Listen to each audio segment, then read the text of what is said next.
देखिए, पिछले 32 दिन से जो चीज़ें हो रही हैं वो तो आप भी लगातार अपने चैनल के माध्यम से पहुंचा रहे हैं। पिछले 7 दिनों में जब हम लोगों ने एक यहाँ से बहुत ही हम्बल मार्च करने की कोशिश की थी, जब WCD के ऑफिस द्वारा एक वहाँ के जो जॉइंट डायरेक्टर हैं, JD हैं, उनके द्वारा एक लेटर जारी किया गया था कि सेंटर खोले और वापस काम पे पहुँचे ये वर्कर्स और हेल्पर्स, नहीं तो वो यहाँ वहाँ पे अनुशासनात्मक कार्रवाई करेंगे।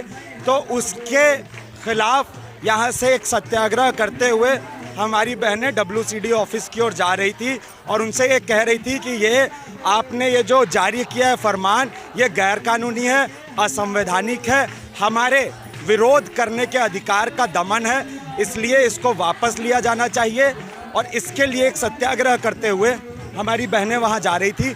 पर पहले दिन, उस दिन उन्होंने, वो 24 तारीख का दिन था, उस दिन उन्होंने आके यहाँ पे बोला कि हम लोग ठीक है ले लेंगे वापस, वो दौड़े दौड़े यहाँ आ गए। पर जब वो उस दिन भी उन्होंने कुछ नहीं किया, तब जाके अगले दिन से 25 तारीख से वहाँ पे WCD पे भी हमारी एक टीम गई, वहाँ पे उन्होंने एक प्रोटेस्ट किया और बात उनसे कहा कि वो आके बात करें। वहाँ पे पहले तो जो डायरेक्टर है रश्मि, उन्होंने आने से बार बार मना किया और अंत में जब आई भी, वो एक दो बार डेलीगेशन भी गया, उसमें भी वो गोल गोल बात करती रही। और जब वो बाहर आई भी, तब भी वो सामान्य ज्ञान का पाठ पढ़ाने लगी बहनों को कि आपको पता है कि देश में अंडमान निकोबार भी है, मैं तो वहाँ रही भी हूँ, ये है वो है। मतलब जो मेन मुद्दा हमारा बहुत ही क्लियर कट 2 पॉइंट्स थे उस समय। पहला कि आपने जो ये धमकी भरा लेटर दिया है, इसको तुरंत वापस लीजिए। और दूसरा कि यूनियन के डेलीगेशन से, दिल्ली स्टेट आंगनबाड़ी वर्कर्स और हेल्पर्स यूनियन के डेलीगेशन से बाईपार्टाइट द्विपक्षीय वार्ता की जाए और इस मसले का समाधान करने की आप अगर चाहत रखते हैं तो बातचीत की जाए। तो पर उसके बाद वो गोल गोल बात करती रही और उस दिन फिर उन्होंने वहाँ बैठी रही हमारी बहनें, और वो पीछे से इन्होंने पता नहीं कितने दरवाजे बना रखे हैं, जैसे इन्हें पहले से ही पता था कि जब लोग आएंगे अपना अधिकार मांगते तो भागना पड़ेगा। तो पीछे दरवाजे से वो निकल के भागी उस दिन। और उसके बाद से डिपार्टमेंट की तरफ से इन लोगों ने वहाँ हमारी बहनें जो कि रात दिन बैठी हैं, जहाँ छोटे बच्चे उनके बैठे हैं, आज द हिंदू अखबार में एक पत्रकार साथी है, उन्होंने रिपोर्ट भी की है, कई माएँ अपने बच्चों के होमवर्क और क्लासेस वहाँ से संचालित कर रही हैं। तो वो सारा कुछ वहाँ चल रहा है। हमारी बहनें बैठी हैं दिन रात, बीमार हैं उसके बावजूद। कई बुजुर्ग बहनें वहाँ बैठती हैं दिन रात, जिनके कई ऐसी हैं हेल्पर्स जिनके घर में कोई नहीं है, वो वहाँ बैठती हैं क्योंकि वो घर जाएंगी तो वहाँ कोई नहीं है, तो दिन रात वहीं रहती हैं, वहीं सारा कुछ अपना काम करती हैं। पर फिर भी डिपार्टमेंट की तरफ से बात करके इसको हल करने की कोई कोशिश नहीं की गई है। हम बार बार रिक्वेस्ट कर रहे थे कि आप लोग बातचीत के लिए बुलाइए, तुरंत आप बातचीत कीजिए। ये 2 हमारी बहुत ही न्याय संगत और बहुत ही छोटी डिमांड्स हैं, इनको इमीडिएट पूरा कीजिए, हम इमीडिएट वहाँ से हट जाएंगे। पर आज 7वां दिन है, उन लोगों के कान में जू नहीं रेंग रहा है। उल्टे वो लोग लगातार पिछले दरवाजे से, बैक डोर से इंटर करके वहाँ से अपना कभी सामान ढो के ले जा रहे हैं, कभी कुछ कर रहे हैं। इस तरह की कार्रवाइयाँ लगातार कर रहे हैं। पर हमारी बहनें जहाँ भी ये इस तरह की कार्रवाई कर रहे हैं कि हमसे आके बात करने की जगह कोई खुफिया रास्ता निकाल के वहाँ पे सामान निकालने की कोशिश कर रहे हैं, वहाँ हमारी बहनें अपना सत्याग्रह जारी रखी हुई हैं। एक ढाबे के अंदर से इन्होंने एक रास्ता निकाल के कल चोर दरवाजे से ले जा रहे थे, तो हमारी बहनें वहीं ढाबे के बाहर भी खाट पाट डाल के बैठ गई हैं। हम लोग सीधे कह रहे हैं, हमारा कोई शौक नहीं है। ये लोग जो बार बार बताते हैं ना कि इनको कोई काम धाम नहीं है, ये हड़ताल पे बैठी है, हम बहुत बिजी लोग हैं और कितने बिजी हैं ये हम बता देंगे। पर अभी ये जो बहनें भी हैं, ये भी दिन भर काम करती हैं, इनके घरों के भी काम ये जाके लौट के करती हैं। 4-4 घंटे दिल्ली के बॉर्डर से जो आती हैं बहनें, वो 4-4 घंटे बसों में ट्रैवल करके आती हैं। पहले, अभी तो फुल कैपेसिटी से बस चल रही है, नहीं तो पहले इंतज़ार करना पड़ता था उनको 2 घंटे। तो ये सारी चीज़ों को ये लोग जानबूझ के इग्नोर करके और लगातार इस तरह की हरकत कर रहे हैं। कल वहाँ पे जो डिप्टी डायरेक्टर हैं, जो रोहिल साहब, वो आए थे और बहुत बहुत प्यार से कह रहे थे कि हम तो आप लोग की बात समझते हैं कि आप लोग सही कह रहे हैं। हमारी साथी शिवानी को कह रहे थे कि आओ शिवानी जी, आप हमारी एक रिक्वेस्ट सुनो कि यहाँ पे वो इलेक्शन का काम होना है, उसके लिए दिल्ली की जनता हमें फ़ोन कर रही है, परेशान हो रही है, आप बस वो काम होने दीजिए। हम तो चाहते हैं कि दिल्ली की जनता का काम हो। और ये जो 20,000 हमारी बहनें हैं, क्या ये दिल्ली की जनता नहीं है? यही तो वो लोग हैं ना जो आपके सारे इलेक्शन का काम बीएलओ की तरह करती हैं। तो आपका काम जब होता है तब तो आपको दिल्ली की जनता याद आती है, पर ऐसे दिल्ली की जनता आपको याद नहीं आती है। और कल उनसे भी, वो जो महोदय आके बहुत हम्बली बात कर रहे थे, बहुत प्यार से बात कर रहे थे, उनसे भी हमने कहा कि ये जो बढ़ोतरी हुई है क्या आपको ये जायज़ लगती है? उनसे हमने पूछा आपकी सैलरी कितनी है? आप तो कलीग बोलते हैं हमारी बहनों को, आपकी सैलरी कितनी है? तो वो फिर उस पर झेप गए कि नहीं नहीं ठीक है, वो तो अलग बात है, पर बात ये है, बात वो है। अरे 2-2 3-3 लाख रुपए सैलरी लेते हैं आप अपना काम कंपेयर कीजिए हमारी हेल्पर बहनें, वर्कर बहनों की काम से। अब बताइए फिर, रात रात भर पोषण ट्रैकर आप चलता नहीं है, उनको रात रात भर एंट्री करनी पड़ती है, 2-2 बजे तक, 12-12 बजे तक उठ के काम करना पड़ता है। तो ये सारी चीज़ों के बावजूद वो लोग लगातार अड़ियल रवैया दिखा रहे हैं।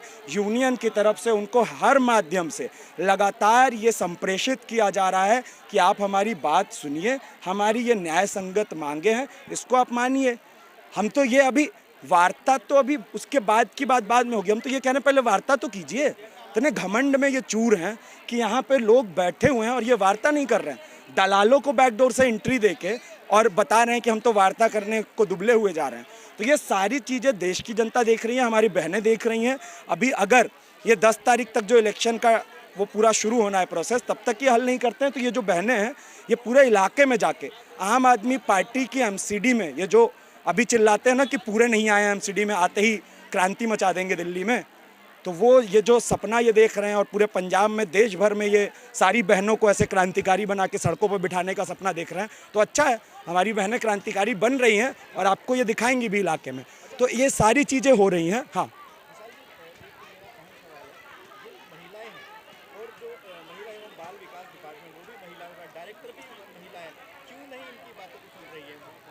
देखिए महिला ये जो चलता है ना कि महिला का दर्द समझती है, एक जाति का व्यक्ति दूसरे एक जाति के दर्द समझता है, एक धर्म का व्यक्ति एक धर्म का, ये इतना होमोजीनियस होता नहीं है।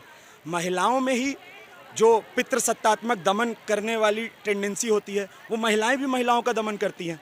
वो महिलाएं भी, ये जो जितनी ऑनर किलिंग की घटनाएं होती हैं उसमें महिलाएं भी बढ़ चढ़ के हिस्सा लेती हैं। ये मानसिकता, और ये जो महिलाएं हैं, जो रश्मि सिंह है, ये हमारी बहनें भी महिलाएं, वो भी महिलाएं, पर अंतर इसमें यह है कि हमारी बहनें इलाके में जा के काम करती हैं। और आज से 5 साल पहले 2,500 मिलता था और 5,000 मिलता था, और आज 2017 से उनको 58 दिन लड़ने के बाद, और उससे पहले 15 में ये केजरीवाल ने साइन करके दिया था कागज पे, तब भी उन्होंने कुछ नहीं किया। और इतने दिन संघर्ष करने के बाद ये सैलरी उन्होंने डबल की, जो 5,000 से थोड़ा कम और इनका 10,000 से थोड़ा कम आता है, जो कि आज 2022 में महंगाई जिस दर से बढ़ी है वो फिर उसी स्तर पे आ गया जैसा पहले 2,500-5,000 था। तो ये सारी चीज़ें, ये हमारी बहनें वो महिलाएं हैं और रश्मि सिंह वो महिला हैं जिनको लाखों की सैलरी मिलती है, जो आके वहाँ पे ज्योग्राफी का ज्ञान बघारती हैं, एसी कमरों में बैठती हैं और बताती हैं कि हम भी आपके लिए, वो उस दिन आके बता रही थी, कोलिन साहब आ गए, उस दिन आके बता रही थी कि वहाँ पे हम तो कुर्सी लगवाने वाले हैं आपके लिए।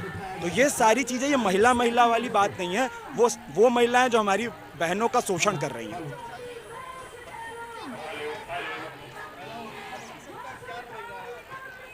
यही पूरा रवैया रहा है कि प्रशासन घमंड में चूर है, वो एरोगेंटली ये बता रहा है बार बार कि तुम बैठे रहो, बीमार पड़ते रहो। हमारी बहनें यहाँ पे बीमार पड़ के एम्बुलेंस से जा रही हैं, एक्सीडेंट हो रहा है, कई बुजुर्ग बहनें आती हैं जो बस में लड़खड़ा के गिर जाती हैं, एक्सीडेंट्स हो रहे हैं।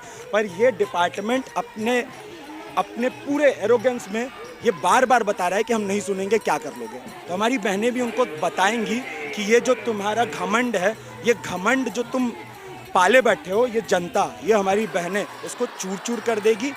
अभी वक्त है, संभल जाओ, नहीं संभलोगे तो फिर जो नतीजा होगा उसके लिए जिम्मेदार आप होंगे। आगे की रणनीति में अभी हम लोगों की एक बातचीत होनी है, उसके बाद हम लोग एक बार बात करके आपको बताएंगे। पिछले 2-3 दिन में आम आदमी पार्टी ने जो दिया बुझने से पहले फड़फड़ाता है, वैसी बहुत सारी हरकतें की हैं, डराने से लेके फर्जी लोगों को सेंटर्स पर बिठा के फ़ोटो खींच के अफवाह उड़ाने से लेके कि सेंटर खुल रहे हैं। उनके लोगों ने अलग अलग जाके, आम आदमी पार्टी के लोग जो कि आंगनबाड़ी कार्यकर्ता हैं भी नहीं, आंगनबाड़ी से जुड़े भी नहीं हैं, वो समितियां बना के उन्होंने ऊपर से थोप दिया है, और वो समितियां जाके लगातार बहनों को धमका रही है। इलाके के लोगों को वो लोग जाके भड़का रहे हैं हमारी बहनों के खिलाफ कि हमने तो इनकी सैलरी बढ़ा दी, पर ये तो कामचोर हैं, ये काम नहीं करना चाहती है। पर ये क्या कामचोर हैं, क्या काम करती हैं और कितना कामचोर ये डिपार्टमेंट, कितना कामचोर और निठल्ला ये सरकार में बैठे लोग हैं, और कितने हमारी मंत्री महोदय, ये जो महिला और बाल विकास विभाग के मंत्री जी हैं, जिनकी पहली अचल संपत्ति शून्य थी, अब लाखों में हो गई है। तो कौन क्या काम करता है, नहीं करता है, ये हमारी बहनें जाके बताएंगी। और सिर्फ ये अपने इलाकों में ही नहीं, पूरे दिल्ली में घूम घूम के दिल्ली की जनता के बीच इनकी सच्चाई बताएगी, इनके लूट का पर्दाफाश करेगी, इनके पूरे घपले का पर्दाफाश करेगी। तो आगे की रणनीति पे हम लोग और विस्तार से भी बात